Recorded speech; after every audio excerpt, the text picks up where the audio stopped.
ये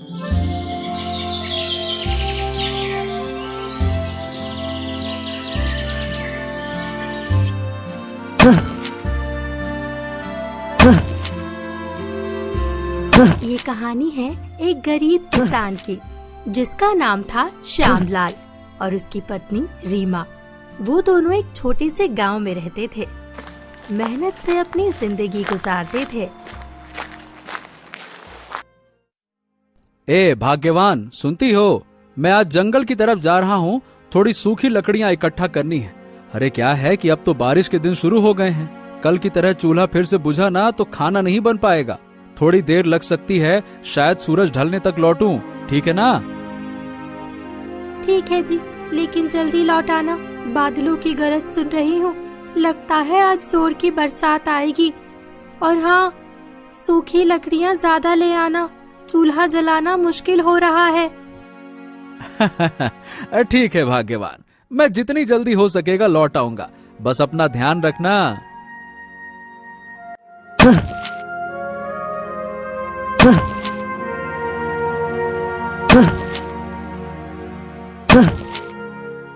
श्यामलाल लकड़ी काटते काटते आगे बढ़ता है। तभी उसकी नजर कुछ दूर एक घायल गाय पर पड़ती है। अरे बाप रे, ये क्या है? अरे दादा रे, ये गाय तो घायल पड़ी है। ओ हो, इसके सर से तो खून बह रहा है। हे भगवान, इसे किसने मारा? एक तो इतनी भोली है बेचारी, बोल भी ना सकती। ये तो बेबस सी पड़ी है। वो गाय के पास जाकर उसका सिर सहलाता है। क्या करूं, कुछ समझ नहीं आ रहा। कैसे इस बेजुबान की मदद करूं? और इतने घने जंगल में ना कोई वैद्य है ना कोई दवा। हे ऊपर वाले, अब तू ही कोई राह दिखा। तभी एक ओर से एक साधु बाबा का आगमन होता है। सफेद दाढ़ी, गेरुआ वस्त्र, हाथ में कमंडल। बच्चा, तो इतने घने जंगल में जहाँ एक तरफ सन्नाटा पसरा है और खतरा मंडरा रहा है, अकेले क्या कर रहा है? और ये घायल गौमाता इतनी पीड़ा में है, ये किसकी है? कौन है इसका रक्षक? कौन छोड़ गया इसे इस हाल में? प्रणाम साधु महाराज। महाराज, हम तो पास के गांव से आए हैं जंगल से कुछ सूखी लकड़ियां काटने। लेकिन महाराज, रास्ते में अचानक से मेरी नजर इस पर पड़ी। बाप रे, इसकी हालत तो देखिए। सर से खून बह रहा है, आंखें बंद हैं जैसे दर्द में डूबी हों। और ये बेचारी कुछ कह भी नहीं पा रही, कुछ बोल भी नहीं सकती, बता भी नहीं सकती किसके साथ हुआ क्या है। किसने इसके साथ ऐसा घोर अन्याय कर दिया? महाराज, सही कहें तो इसको देखकर हमारा दिल दुख रहा है। हम चाहते हैं इसकी मदद करना, लेकिन क्या करें समझ नहीं आ रहा। न हमारे पास दवा है, न कोई सहारा है। क्या करें? ऐसा क्या कर दे महाराज, बताइए कि इसकी पीड़ा कम हो जाए। शांत बच्चा, शांत। तुम्हारा हृदय करुणा से भरा है। गाय की पीड़ा देखकर तुम्हारे मन में कष्ट हो रहा है। बहुत कम ही इंसान मिलते हैं जो दूसरों की पीड़ा देखकर दुखी होते हैं। साधु बाबा आंखें बंद करते हैं और मंत्र पढ़ते हैं। ओम गंगा माता वाचम प्रदाय स्वाहा। जय गौ माता, रक्ष रक्ष स्वाहा। गाय के शरीर से हल्की रोशनी निकलती है और वो धीरे धीरे उठती है। फिर गाय बोलने लगती है, बिल्कुल इंसानों की तरह। हे मनुष्य, तुम भगवान की परीक्षा में पास हो गए। बहुत कम लोग होते हैं जिनमें इतनी संवेदना और दया होती है कि वे दूसरे के दर्द को अपने दिल से महसूस कर पाते हैं। तुमने न केवल मेरी पीड़ा को देखा, बल्कि उसे समझा और बिना किसी स्वार्थ के मदद के लिए आगे आए। भगवान तुम्हारा सदैव भला करेगा। हे भगवान, ये गाय तो बोल रही है बाबा। अरे, आप कोई साधारण मनुष्य नहीं है, आप तो देवता है, देवता, साक्षात देवता। आपके सिर्फ मंत्र उच्चारण से ही गाय बोलने लगी। महाराज। नहीं बच्चा, मैं केवल एक सेवक हूँ जो भगवान के आदेश पर तुम्हारी मदद करने के लिए आया हूँ। तुम सही में बहुत दयालु और नेक इंसान हो। ऊपर वाले की परीक्षा में तुम पास हुए, अब तुम इस गाय को अपने घर ले जाओ, खूब सेवा करो, ये गाय ही तुम्हारी किस्मत बदलेगी। श्यामलाल गाय को लेकर अपने घर लौटता है। रीमा दरवाजे पर खड़ी है, परेशान नजरों से पति को देखती है, लेकिन जब वो गाय को देखती है तो चौंक जाती है। अरे ये गाय कहाँ से ले आए जी? और ये तो एकदम शांत है, ये तो बिल्कुल अलग सी लग रही है, जैसे कोई जादुई गाय हो। हाँ भाग्यवान, बिल्कुल सही पहचाना तुमने। अरे ये कोई साधारण गाय थोड़ी ना है, बल्कि जादुई गाय है। जब मैं जंगल में लकड़ियां काट रहा था ना, तभी ये वहाँ पे घायल हालत में मिली। अब उस वक्त मैं कुछ कर तो सकता नहीं था, अब इतना बड़ा जानवर मैं क्या कर लूं? तभी अचानक वहाँ एक साधु बाबा प्रकट हो गए। अरे उन्होंने मंत्रों से ही इसे ठीक कर दिया, और तब से ये गाय इंसानों की तरह बोलने लगी। ये गाय बोलती है? हे भगवान, भला कोई गाय इंसानों की भाषा में कैसे बात कर सकती है? मुझे तो विश्वास नहीं हो रहा, ये तो किताबों में पढ़ी हुई कहानियों की तरह लगती है। हाँ मालकिन, डरना मत, मैं इंसानों की तरह बात भी कर सकती हूँ। अब से मैं आपके घर में लक्ष्मी की तरह बनकर रहूंगी, लेकिन गांव में किसी को मत बताना कि मैं बोलती हूँ। गाय की आवाज सुनकर रीमा हाथ जोड़कर उसके सामने खड़ी हो जाती है। अब तो सच में हमारी किस्मत बदलने वाली है जी। आखिरकार भगवान ने हमारी सुन ली और मदद के लिए इस गौ माता को भेज दिया।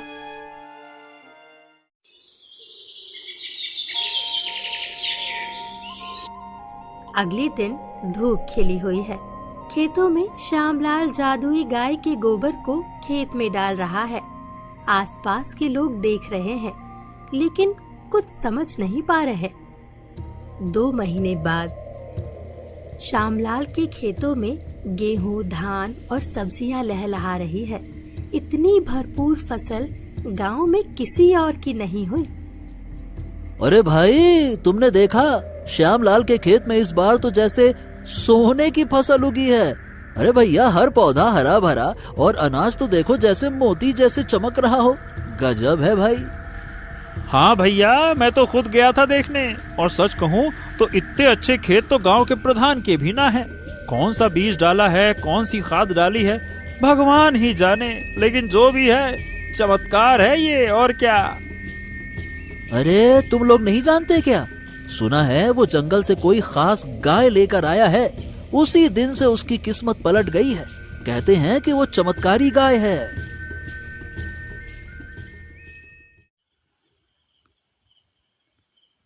रात का समय है, बाहर तेज बारिश हो रही है, बिजली चमक रही है और दूर से कभी कभी बादलों की गड़गड़ाहट सुनाई दे रही है।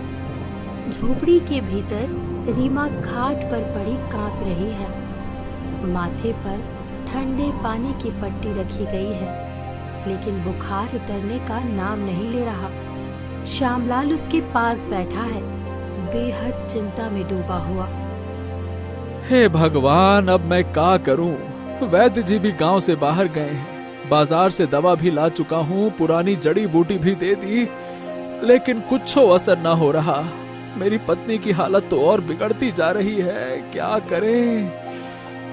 धीरे धीरे उसकी सारी बचत खत्म हो जाती है। वो अपनी बकरी तक बेच देता है, लेकिन रीमा की हालत और बिगड़ती जाती है।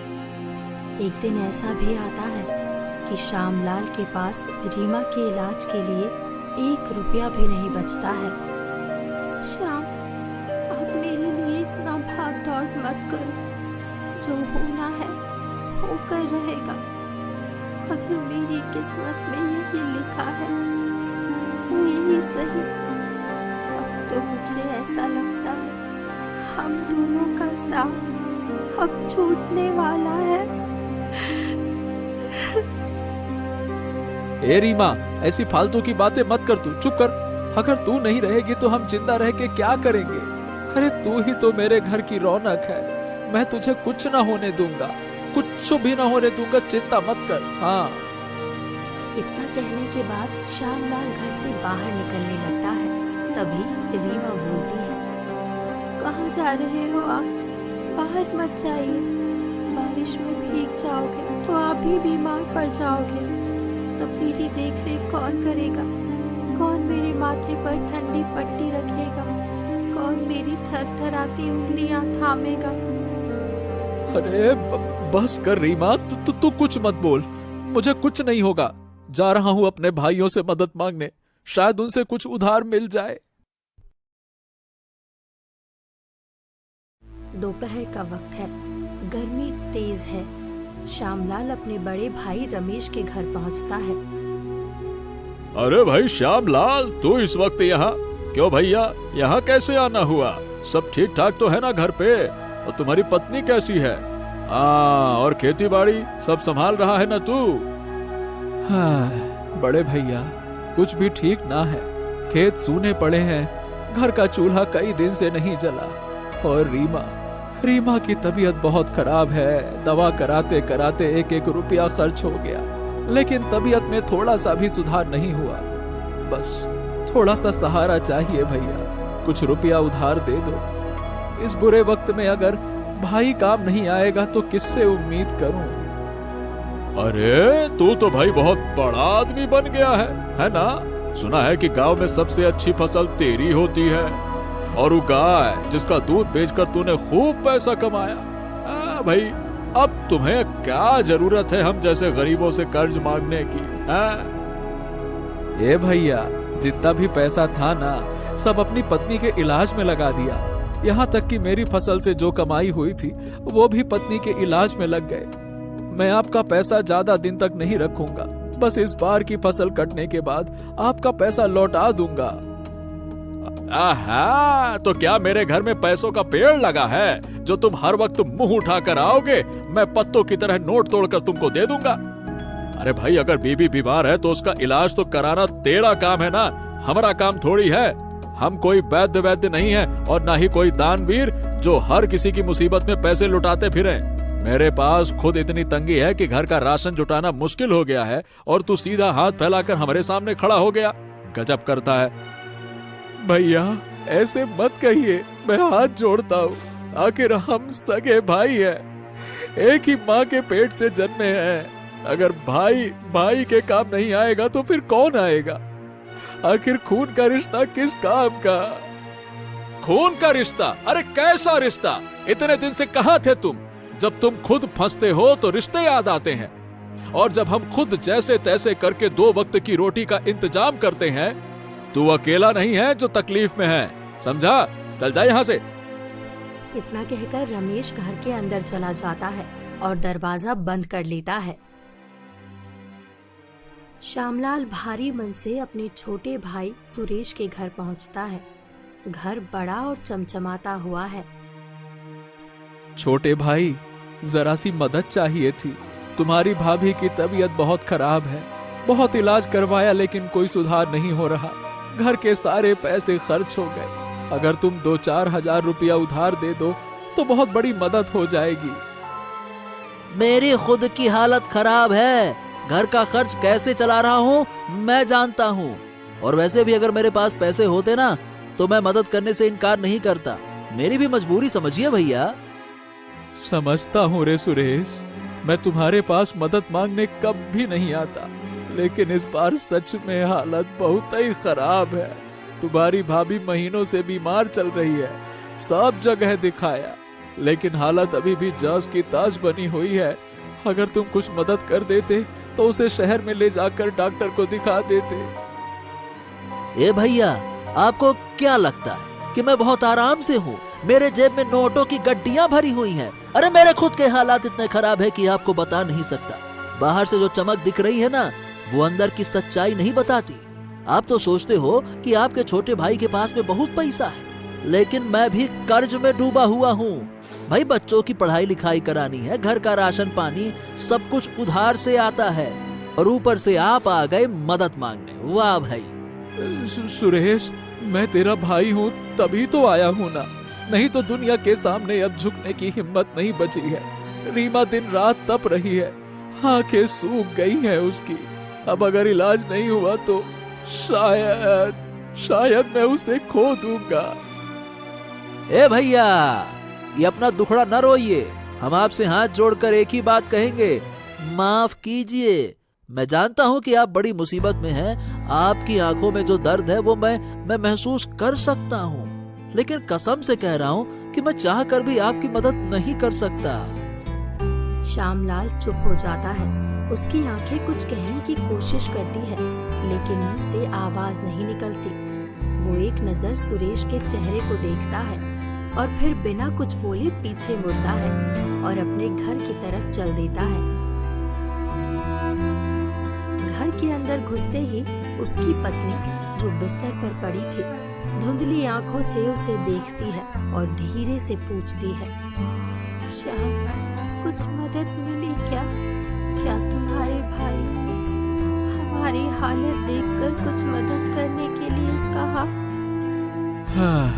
दोनों भाइयों ने मदद करने के लिए साफ मना कर दिया। अब अगर कोई हमारी मदद करेगा तो वो ऊपर बैठा भगवान ही करेगा।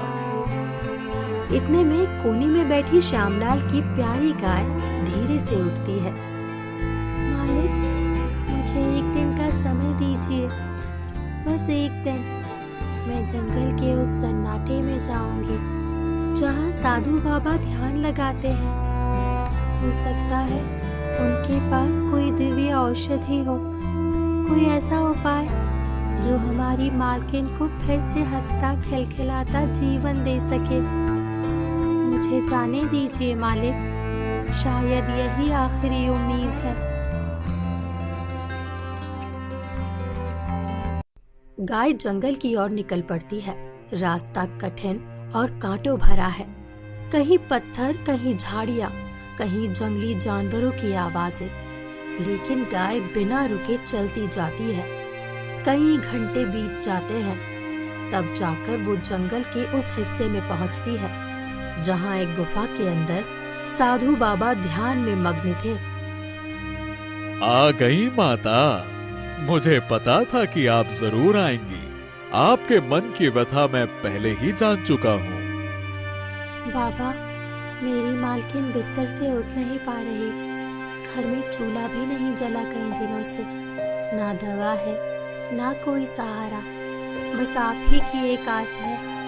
कृपया करके कुछ उपाय बताइए बाबा। साधु मुस्कुराते हैं और अपने झोले से एक चमकदार जड़ी बूटी निकालते हैं। ये दुर्लभ बूटी है, इसे ले जा और मालकिन को काढ़ा बनाकर पिला देना। वो तुरंत पूरी तरह से ठीक हो जाएंगी। ये जड़ी बूटी हिमालय की कंदराओं में बरसों की साधना के बाद मिली है।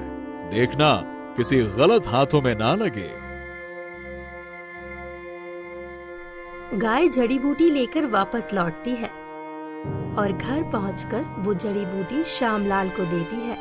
श्यामलाल उन जड़ी बूटी का काढ़ा बनाकर अपनी पत्नी को पिलाता है।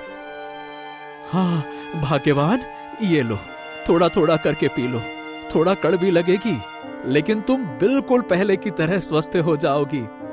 अरे साधु बाबा की दी हुई जड़ी बूटी है, लो लो लो, पियो पियो।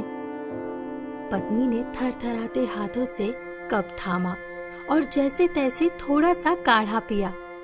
उसका चेहरा पहले संकोच में सिकुड़ा, फिर धीरे धीरे उसकी सांसें गहरी होने लगी। श्याम, मुझे जोरों से भूख लगी है, कुछ खाने के लिए दो। हाँ अरे भाग्यवान, तुमने 10 दिन बाद कुछ खाने के लिए मांगा है। हाँ, तो ठीक हो गई। आखिर साधु बाबा की दी हुई जड़ी बूटी काम कर गई।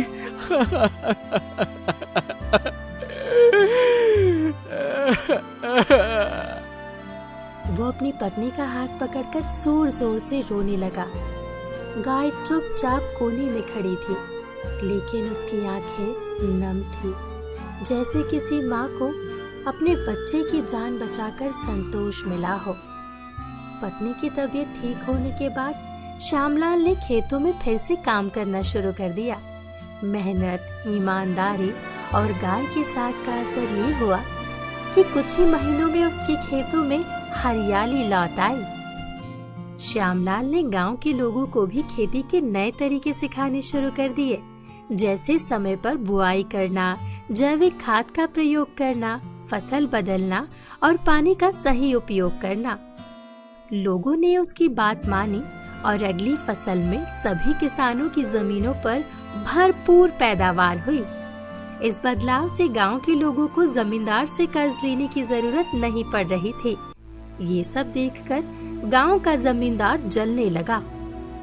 अरे इस श्यामलाल तो नासूर बनता जा रहा है, सबको हमारे खिलाफ भड़का रहा है। अगर यूं ही चलता रहा तो एक दिन मैं खुद भीख मांगता हुआ नजर आऊंगा सड़क पे। ना कोई उधार मांगने आएगा, ना कोई जमीन गिरवी रखेगा। मेरी हैसियत तो मिट्टी में मिल जाएगी ना। अब बहुत हो गया, अब इसे हमेशा के लिए रास्ते से हटाना पड़ेगा। रामधन, जैसे ही श्यामलाल खेत में अकेला मिले उसे सबक सिखाया जाएगा, समझ गए? एक दिन जब सुबह सुबह श्यामलाल खेतों में हल चला रहा था, तभी जमींदार बदमाशों के साथ वहां पहुंचा। अरे बहुत दिनों से किसानों को पढ़ा रहा है ना समझदारी की किताब। आज तुझे बताएंगे असली पाठ क्या होता है। समाज सुधारक बनने चला है। तेरी तो आज तेरी हड्डियां तोड़ देंगे अब। मर साले मर। जैसे ही बदमाश ने डंडा श्यामलाल के सिर पर मारने के लिए उठाया, तभी गाय सामने आ गई और डंडा उसके सिर पर जा लगा। गाय की आंखों से आंसू बहने लगे और सिर से खून की धार निकलने लगी। कुछ ही पलों में गाय श्यामलाल की गोद में गिर गई। तूने मेरी जान बचाने के लिए अपनी जान दे दी। एक तू ही तो थी मेरे घर का सहारा। मैं कैसे तुझे खो दूं? गांव वाले भी धीरे धीरे खेत की ओर जमा हो गए। सब स्तब्ध थे। तभी अचानक जंगल वाला साधु वहां प्रकट हो गया।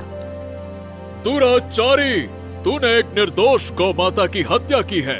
आने वाले साल भर के अंदर देखना तुम्हारा समूल विनाश हो जाएगा। सुन ले जमींदार, अगले 12 महीने तेरे लिए काल दंड बनकर आएंगे। तेरी हवेली उजड़ जाएगी, तेरी दौलत रेत की तरह फिसलेगी और तेरा नाम मिट्टी में मिल जाएगा। बाबा मुझसे बहुत बड़ी भूल हो गई। मुझे क्षमा कर दीजिए बाबा। लालच ने मेरी आंखें बंद कर दी थी। कृपया करके इस श्राप को टाल दीजिए। मैं पश्चाताप करने के लिए तैयार हूँ। कुछ भी करूँगा बाबा। बस ये श्राप हटा लीजिए बाबा, हटा लीजिए। अगर सच में प्रायश्चित करना चाहता है तो सुन, जिन किसानों की जमीनें तूने जबरन छीनी है, आज अभी इसी वक्त उन्हें लौटा दे और 11 ब्राह्मणों को एक एक गोदान कर, ताकि तेरे पाप की अग्नि थोड़ी शांत हो सके। रामधन, हवेली जाकर अलमारी से सारे कागज लेकर आ। आज ही सारे किसानों की जमीन के कागज वापस करने हैं। और हाँ, जितनी जल्दी हो सके 11 ब्राह्मणों को एक एक गाय दान देने की व्यवस्था करो। जल्दी करो, वो भी आज के आज। श्यामलाल, जिस तरह तेरी गाय ने प्राण त्यागे, वहीं उसे पूरे सम्मान के साथ दफनाना। उस भूमि पर एक छोटा सा मंदिर बनवाना। उसका नाम कामधेनु मंदिर रखना। ये मंदिर तेरे जीवन में सुख, शांति और समृद्धि का द्वार खोलेगा। तथास्तु। इतना कहकर वे सारे अंतर ध्यान हो गए।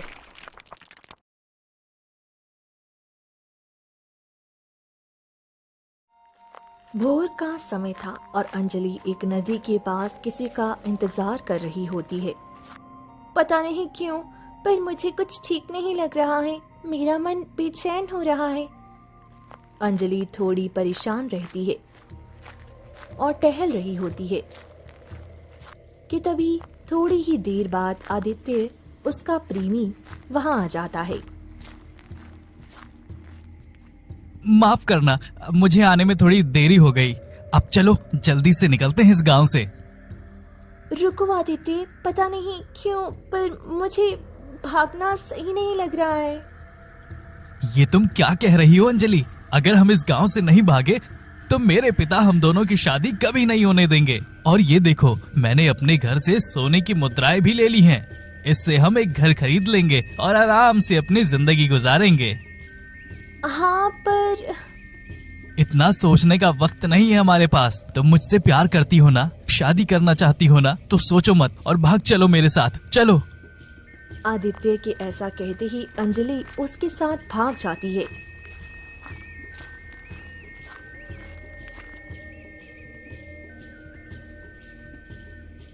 हे भगवान, ये क्या हो गया। मैंने कहा था आपसे कि वो जिस लड़की से प्यार करता है उसे करने दीजिए, लेकिन नहीं, अब देख लिया, हमारा बेटा आदित्य भाग गया। अरे निर्मला, शांत हो जाओ। और तुम्हें क्या लगता है कि मैं उस जैसी गरीब अनाथ और छोटी जात की लड़की से अपने बेटे की शादी कराता? नहीं, शादी तो उससे वो अब भी नहीं कर सकता। तुम चिंता मत करो निर्मला, मैं वादा करता हूँ तुमसे, हमारा बेटा जरूर आएगा, देख लेना।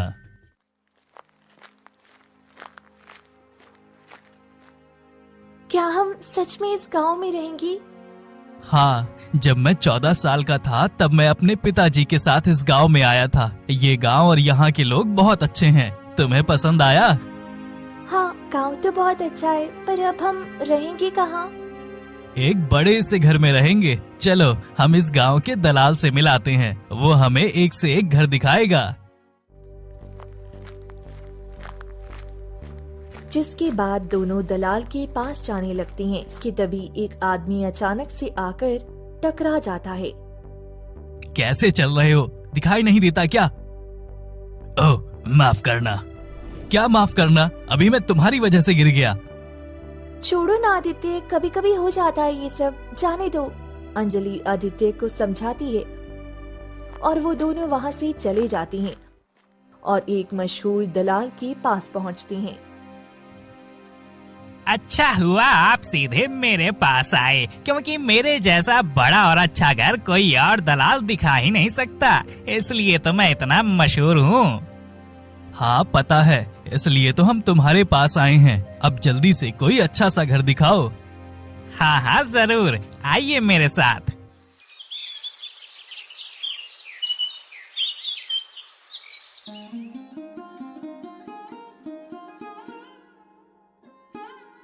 ये देखिए, ये घर बहुत ही शानदार है। इस घर में एक बड़ा सा बरामदा और अलग से रसोई, स्नान घर और कम से कम 8 कमरे हैं। हर एक कमरा अच्छे से सजाया हुआ और कलाकृतियों से भरा हुआ है।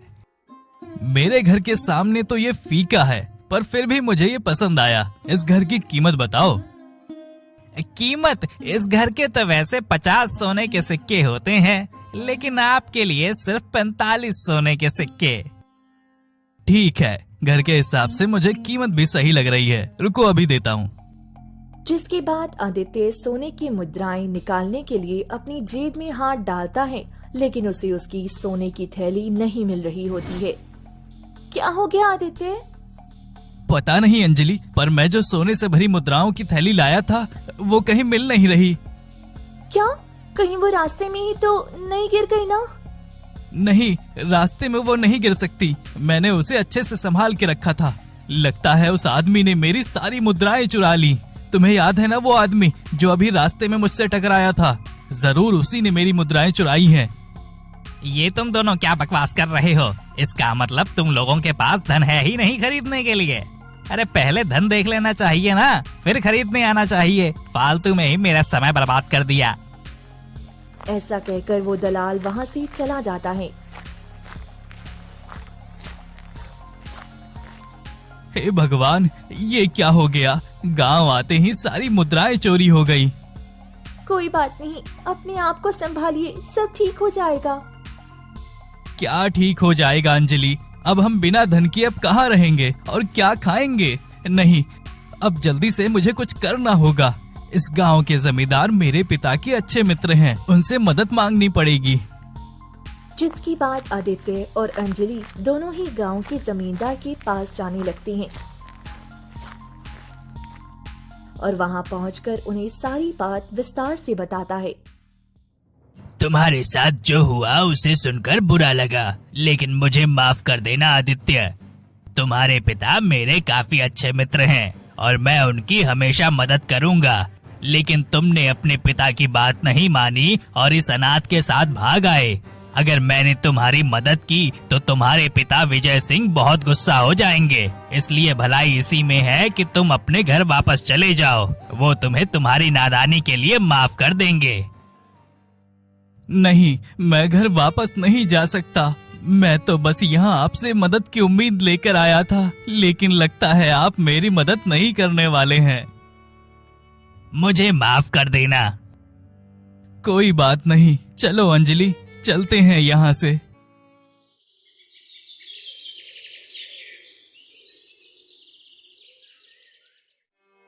अब क्या करेंगे हम आदित्य? वही तो मैं भी सोच रहा हूँ। लगता है अब मुझे कोई काम ढूंढना पड़ेगा, नहीं तो हम भूखे मर जाएंगे। यहाँ जो भी मुझे पहचानते हैं वो मेरी मदद नहीं करेंगे, क्योंकि सभी मेरे पिता की इज्जत करते हैं और उनकी हर बात मानते हैं। इसलिए किसी ऐसे के पास जाना होगा जो मुझे ना पहचानता हो। जिसके बाद आदित्य काम ढूंढने के लिए वहाँ से निकल जाता है और अंजलि उस पेड़ के नीचे आदित्य का इंतजार करने लगती है और काफी समय बीत जाता है। ये क्या, लगता है बारिश होने वाली है। आदित्य तो अभी तक आया नहीं। उम्मीद है उसे कोई अच्छा सा काम मिल गया होगा।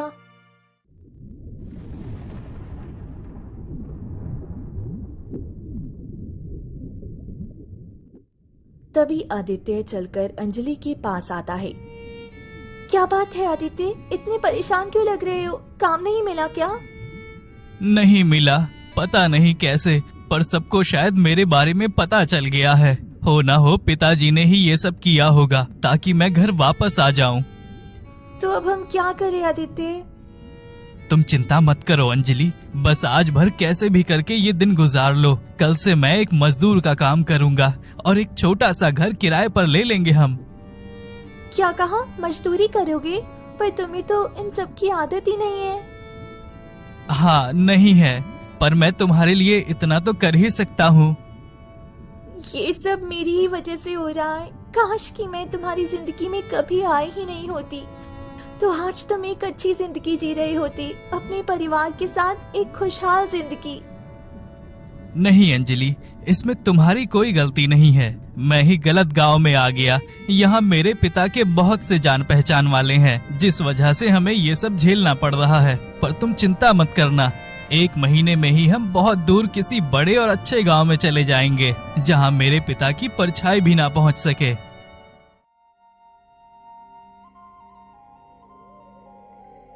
क्या बात है मालिक, आपने इतने दिनों बाद याद किया। लगता है कोई गंभीर बात है। बताइए मुझे क्या करना है।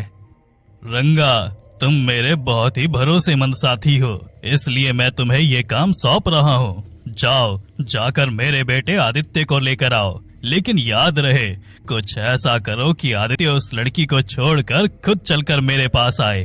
समझ गए ना? जी मालिक, आपका काम हो जाएगा।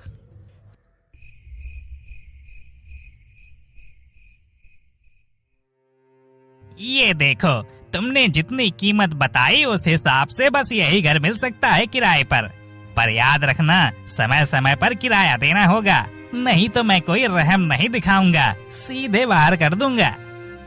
आप किराए की चिंता मत कीजिए, मैं समय पर ही दे दूंगा। दलाल वहाँ से चला जाता है और आदित्य और अंजलि दोनों उस झोंपड़ी के अंदर चले जाते हैं। मुझे माफ कर देना अंजलि, मैं तुम्हें एक अच्छे से घर में भी नहीं रख पा रहा हूँ। अब हमें इसी टूटी फूटी झोपड़ी में रहना पड़ेगा।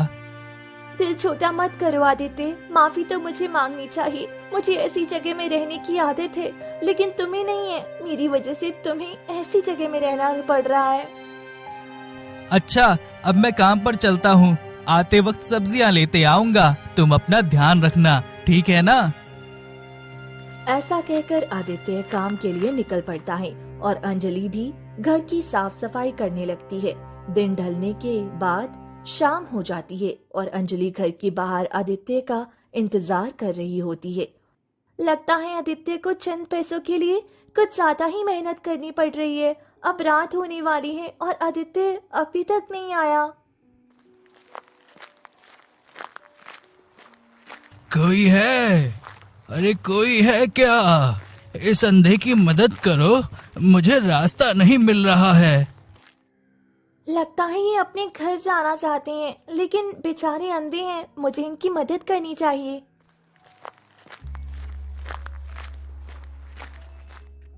आपको कहाँ जाना है भैया, मुझे बताइए, मैं आपको छोड़ाऊंगी।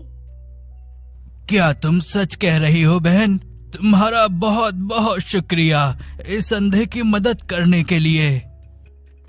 जिसके बाद अंजलि रंगा का हाथ पकड़ लेती है सहारे के लिए और उसे ले जाने लगती है। तभी पीछे से आदित्य आ रहा होता है और वो ये देख लेता है। ये क्या? ये अंजलि किसी पराये मर्द का हाथ पकड़ के कहाँ जा रही है? मुझे जाकर देखना चाहिए। जिसके बाद आदित्य अंजलि का पीछा करने लगता है और वह एक जंगल के पास पहुंच जाता है। मुझे इस जंगल से सुंदर सुंदर फूलों की खुशबू आ रही है। मुझे आज भी वो दिन याद है जब मैं अपनी प्रेमिका के साथ रोज इसी जगह मिला करता था। क्या आपकी भी कोई प्रेमिका थी? हाँ, पर अफसोस वो मुझसे सिर्फ जायदाद के लिए शादी करना चाहती थी। उसका प्रेमी तो कोई और ही था। उन दोनों ने मिलकर मुझे फंसाने की कोशिश की। लगता है आपके साथ बहुत गलत हुआ है। अरे, ये आदित्य इतनी दूर से हमारा पीछा क्यों कर रहा है? ऐसे में तो इसे कुछ सुनाई ही नहीं देगा। ये दोनों आखिर क्या बातें कर रहे हैं? मुझे कुछ सुनाई नहीं दे रहा है। थोड़ा नजदीक जाना पड़ेगा। लगता है वो नजदीक आ रहा है। यही समय है बोलने का। मैं एक ठाकुर का बेटा हूँ और उसके लिए मैंने अपना घर छोड़ा था। पर तुम्हें पता है, एक दिन मैंने अपनी प्रेमिका को किसी पराये मर्द के साथ जाते हुए देख लिया। तब मेरी आंखें हुआ करती थीं, पर जब मैंने उसका पीछा किया तो पता है वो दोनों क्या बात कर रहे थे? आपने उनकी सारी बातें सुनी? क्या बातें कर रहे थे वो दोनों? यही कि हाँ, यहाँ से मुझे अब थोड़ा थोड़ा सुनाई दे रहा है। आखिरकार वो नजदीक आ ही गया। अब देख अंजलि, मैं तुझे कैसे अपने जाल में फंसाता हूँ। क्या हो गया? आप चुप क्यों हो गए? माफ करना, वो मैं बता रहा था कि देखो, हम दोनों एक दूसरे से कितना प्यार करते हैं। तुम्हें तो पता ही है, लेकिन मैं भी गरीब ही था। हमें पैसे चाहिए थे, जिस वजह से तुमने उस ठाकुर के बेटे से झूठे प्यार का नाटक किया और उसे अपनी बहकी बहकी बातों में फंसाया। और अब उसने अपना घर छोड़ दिया है। अब वो भी गरीब हो चुका है। अब उसके साथ रहने का कोई मतलब नहीं है, इसलिए उसे छोड़ दो और मेरे साथ चलो। आदित्य रंगा की ये बात सुनते ही सामने आ जाता है और गुस्से से कहता है चिल्लाते हुए, मुझे तुमसे ये उम्मीद बिल्कुल भी नहीं थी अंजलि। मैंने तुमसे सच्चा प्यार किया था, तुम्हारे लिए अपना घर तक छोड़ दिया और तुम मुझे धोखा दे रही थी। अरे आदित्य, तुम और यहाँ? हाँ, मैं यहाँ। मैंने तुम्हें एक पराये मर्द के हाथ में हाथ डालकर कहीं जाते हुए देखा तो पीछा करने लगा।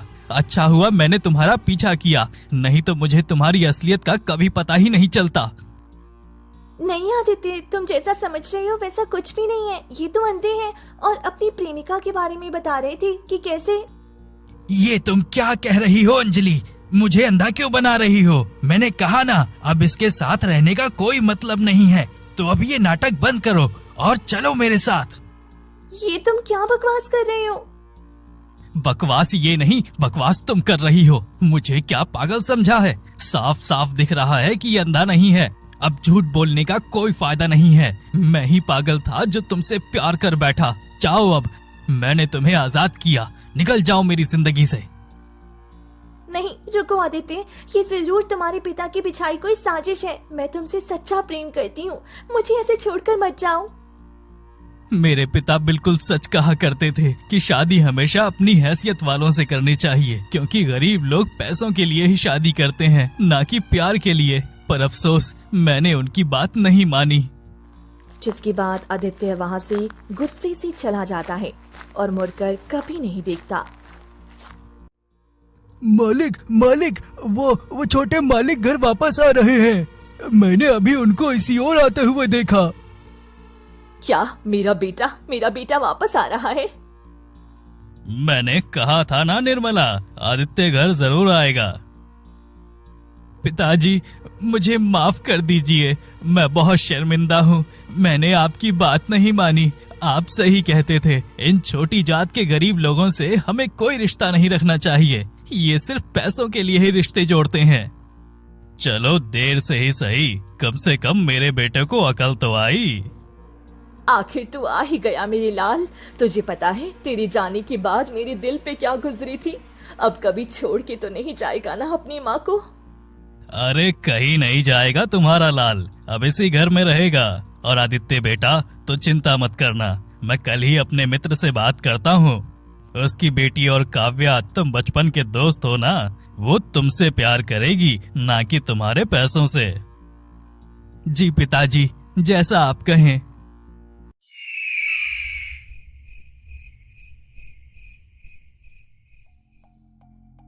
आखिर तुम्हारी दिक्कत क्या है? तुम्हें जो करना था वो तो कर दिया है तुमने। मेरी और आदित्य के बीच दरार लगाकर फिर मुझे अब ऐसी रस्सी से बांधकर क्यों रखा है? ताकि तुम गलती से भी आदित्य के पास ना चली जाओ और कहीं आदित्य का मन ना बदल जाए। ठाकुर जी बहुत जल्द आदित्य की शादी किसी और लड़की से कराने वाले हैं। जब तक उन दोनों की शादी नहीं हो जाती है, ठाकुर जी ने मुझे तुम्हें यहीं बांध कर रखने को बोला है। क्या कहा? आदित्य की शादी? नहीं नहीं, ऐसा नहीं हो सकता है। छोड़ो मुझे, मैं ऐसा नहीं होने दूंगी। छोड़ो। माफ करना लड़की, पर अब तुम कहीं नहीं जा सकती।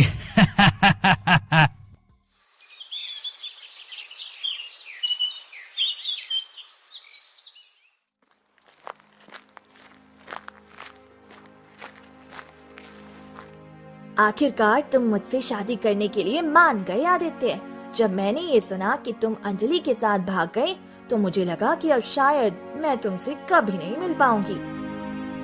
काव्या आदित्य से बात करती है, लेकिन आदित्य के कानों में उसकी बातें मानो जा ही नहीं रही थी। वो तो अपनी ही दुनिया में जैसे खोया हुआ है। आदित्य, आदित्य। हाँ हाँ, क्या हुआ? अरे काव्या, तुम यहाँ कब आई? जब तुम अपने में खोए हुए थे। अभी तक अंजलि को याद कर रहे हो, उसे भुला नहीं पा रहे? ये तुम कैसी बात कर रही हो काव्या? मैं भला उस लालची धोखेबाज को क्यों याद करता फिरूंगा? इंसान चाहे कितनी भी झूठ बोलने की कोशिश करे, उसकी आंखें सब बता देती हैं। खैर, मैं तो तुम्हें यहाँ ये बताने आई थी कि हम दोनों की शादी इसी सोमवार के दिन तय हो गई है। तुम इस शादी से खुश तो हो ना? अरे हाँ काव्या, मैं इस शादी से बहुत बहुत खुश हूँ। अच्छा लगा सुन के। चलो अब मैं चलती हूँ। जिसके बाद काव्या वहाँ से चली जाती है और थोड़ी ही देर बाद रात हो जाती है। ठाकुर विजय सिंह आधी रात कई चुपके से घर से निकलते हैं और बाहर थोड़ी ही दूर में रंगा वहां खड़ा होता है, जिसे वो मिलने जाते हैं। अरे मूर्ख, तू यहाँ क्या कर रहा है? तुझे तो अंजलि के पास होना चाहिए, कहीं वो भाग तो नहीं गई? नहीं मालिक, वो कहीं भागी नहीं है, उसकी चिंता आप मत कीजिए। मैं तो यहाँ थोड़ा धन मांगने आया हूँ। पता नहीं और कब तक मुझे उस अंजलि को बांध कर रखना पड़ेगा। खाने पीने का खर्चा तो चाहिए होगा ना मालिक? हाँ ये लो, ये थोड़ा धन है, इसमें तुम्हारा गुजारा आराम से हो जाएगा और उसे रखने की चिंता मत करो। ज्यादा दिन नहीं, बस इसी सोमवार तक उसे रखना है। फिर आदित्य की शादी काव्या से हो जाएगी और फिर उसे छोड़ देना। धन्यवाद मालिक। वैसे मानना पड़ेगा, क्या मूर्ख बनाया है आपने अपने बेटे को। उसे तो अभी तक लग रहा होगा कि अंजलि ने उसे धोखा दिया है और मेरे साथ कहीं भाग गई होगी, जबकि ये सब तो बस एक नाटक था उसे फंसाने के लिए। वो अब ठीक तो है ना? कहीं उस दिन के बाद से वो रो तो नहीं रहा ना? वो मेरा बेटा है, ठाकुर विजय सिंह का। एक लड़की के लिए वो कभी नहीं रोएगा। अब तुम जाओ और अंजलि को शादी से पहले छोड़ना नहीं, समझ गए ना? जिसके बाद रंगा वहाँ से चला जाता है और ठाकुर विजय सिंह भी अपने घर जाने लगता है।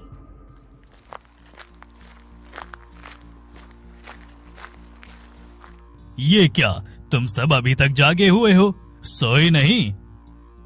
आप हमारे सोने की चिंता मत कीजिए पिताजी, और बस ये बताइए कि आपने ऐसा क्यों किया, क्यों मेरे और अंजलि के बीच गलतफहमियां पैदा करवाई? अच्छा, तो तुम्हें सब पता चल गया, पर कैसे? मैंने बताया आदित्य को, जब आप बाहर जा रहे थे तब मैंने आपका पीछा किया और आपकी और उस आदमी के बीच की सारी बातें सुन ली। काव्या बेटी, तूने क्या किया ये? क्या तुम आदित्य से शादी नहीं करना चाहती? मैं आदित्य से सच्चा प्रेम करती हूँ और मैं आदित्य से शादी करना चाहती हूँ, लेकिन मैं कभी आदित्य को उदास देखना नहीं चाहती। वो मुझसे नहीं, अंजलि से प्यार करता है, तो भला मैं उन दोनों के बीच कैसे आ सकती हूँ? पिताजी, आपने जो किया उसकी कोई माफी नहीं है। मैं जा रहा हूँ अपनी अंजलि के पास। पर कहाँ? क्या तुम्हें पता है अंजलि कहाँ है? वो मेरे पास है, बिल्कुल महफूज। लेकिन अगर तुमने मेरी बात नहीं मानी और जिससे मैं चाहता हूँ उससे शादी नहीं की, तो अंजलि की जान भी जा सकती है। नहीं, आप ऐसा नहीं कर सकते हैं। अगर तुमने मेरी बात नहीं मानी तो मैं बिल्कुल कर सकता हूँ। पर मुझे ये रिश्ता मंजूर नहीं है। अगर तुम इससे शादी नहीं करोगी तो कोई और करेगा, लेकिन इसकी शादी मेरे पसंद की लड़की से ही होगी, चाहे कुछ भी हो जाए। ऐसा कहकर ठाकुर विजय सिंह वहाँ से गुस्से से चला जाता है।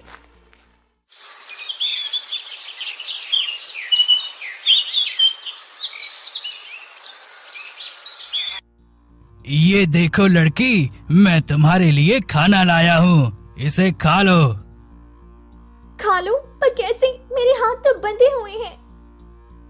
अरे हाँ, मैं तो भूल ही गया था, पर क्या कर सकते हैं, मैं तुम्हें खोल भी तो नहीं सकता।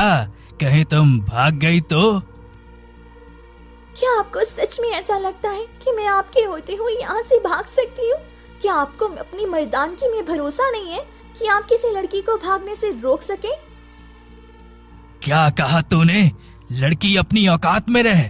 तुझे क्या लगता है कि मैं तुझ जैसी एक कमजोर नाजुक लड़की से डरता हूँ? लगता है तू मुझे अब तक पहचान नहीं पाई है। अगर नहीं डरते तो खोल क्यों नहीं देते हो? अंजलि के ऐसा कहते ही रंगा गुस्से में आ गया और खाने को रखकर अंजलि के हाथ खोल देता है। ये ले लड़की, खोल दिए तेरे हाथ, लेकिन याद रहे जैसे ही खाना खत्म होगा मैं फिर से तुझे बांध दूंगा, और अब जल्दी जल्दी खाना शुरू कर। जिसके बाद अंजलि जल्दी जल्दी खाना खाने लगती है और खाना खत्म होते ही, ये लो, खाना खत्म हो गया, पर हाथ धोने के लिए पानी मिल जाता तो। हाँ, अभी लेकर आता हूँ।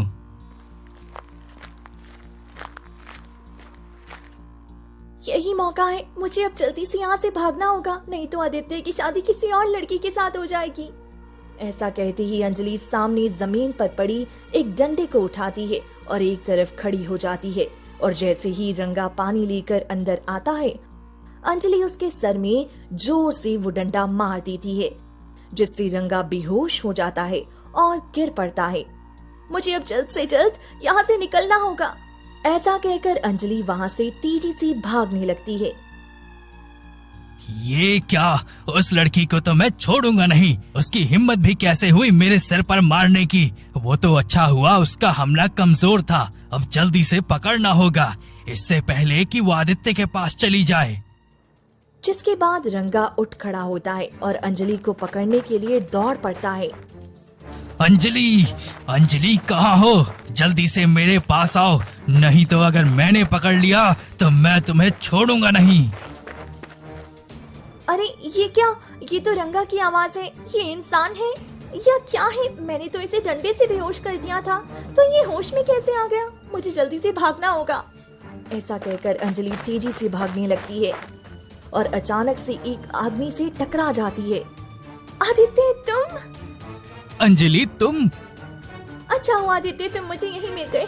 मेरे पीछे वो आदमी पड़ा हुआ है, उसने मुझे बांध कर रखा था। जैसे तैसे मैं भाग आई हूँ। वो आदमी हम दोनों को अलग करना चाहता है।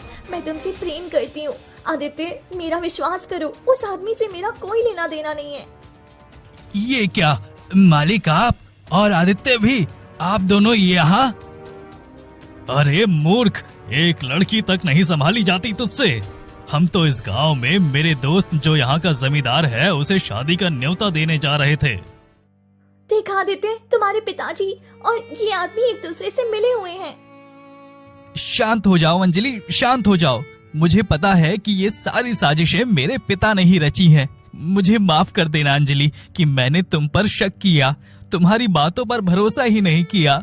पर अब बहुत हो गया, चलो चलते हैं यहाँ से दूर किसी और जगह जहाँ इन लोगों की परछाई तक न पहुँचे। रुक जाओ आदित्य, तुम यहाँ से कहीं नहीं जा सकते।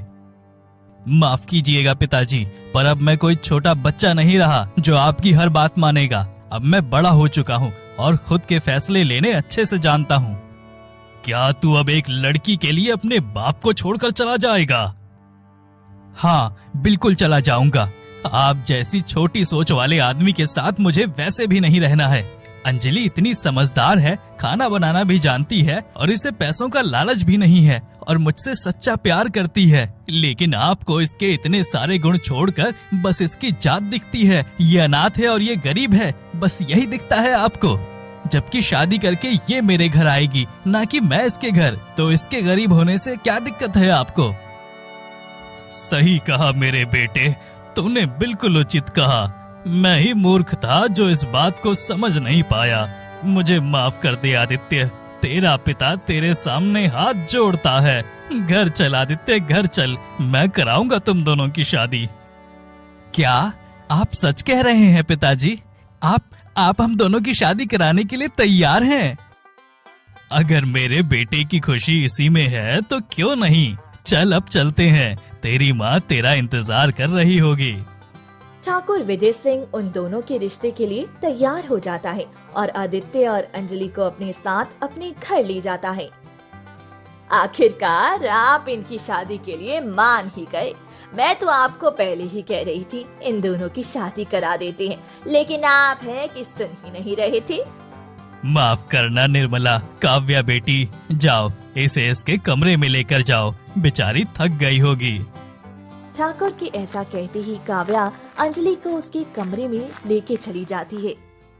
अंजलि, मुझे खुशी है कि तुम बिल्कुल सही सलामत हो। वैसे तो मेरी और आदित्य की शादी होने वाली थी, लेकिन आदित्य को ये शादी जबरदस्ती करनी पड़ रही थी। लेकिन अब क्योंकि तुम आ चुकी हो तो अब तुम दोनों की शादी होगी। खुश तो हो ना तुम? मैं तो बहुत खुश हूँ, इतनी खुश कि बता नहीं सकती। अरे ससुर जी, आप और यहाँ? हाँ बेटी, मैं तो यहाँ बस तुमसे माफी मांगने के लिए आया हूँ। कोई बात नहीं ससुर जी, मैंने तो आपको खप खा माफ कर दिया है। उल्टा मैं तो आज बहुत खुश हूँ कि आपने हमारे रिश्ते के लिए हाँ कर दी। ये तो तुम्हारा बड़प्पन है बेटी। ये लो शरबत पी लो, तुम थक गई हो ना।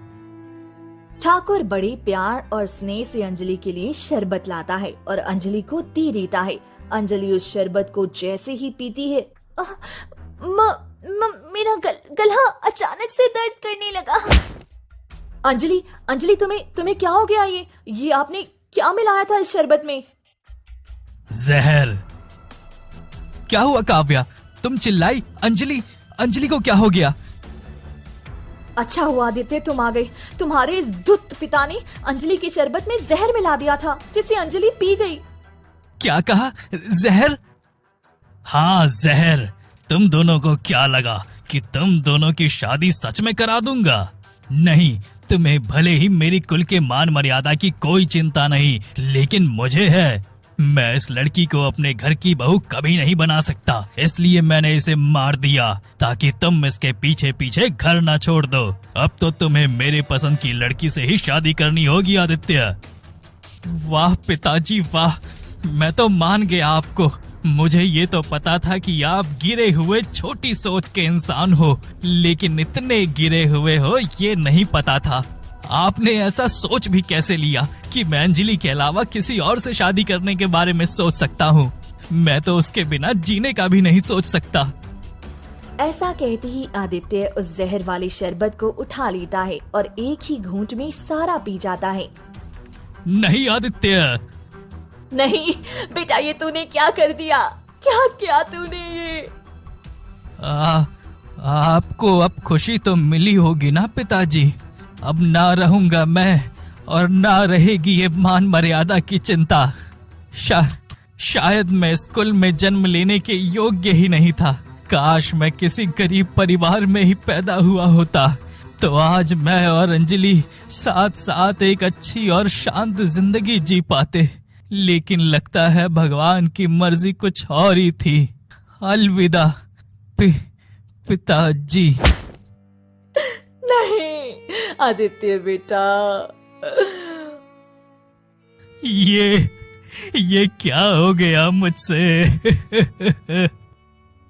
आदित्य अंजलि से बेहद प्रेम करता था। उसके सच्चे प्रेम के कारण उसने अपनी ही जान ले ली और दोनों हमेशा हमेशा के लिए अमर हो गई। और आदित्य के साथ ही उस घर की कुल को आगे बढ़ाने वाला चिराग भी समाप्त हो गया।